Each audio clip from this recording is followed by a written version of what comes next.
Kwa majina naitwa Sida Francis Nchimbi, diwani mstaafu wa kata ya Parangu.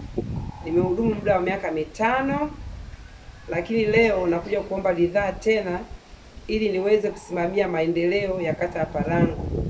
Pia namshukuru sana mheshimiwa mbunge wetu Jenista Mhagama kwa kazi kubwa aliyoifanya mpaka sasa. Kuna mambo mengi aliyofanya kata ya Parangu.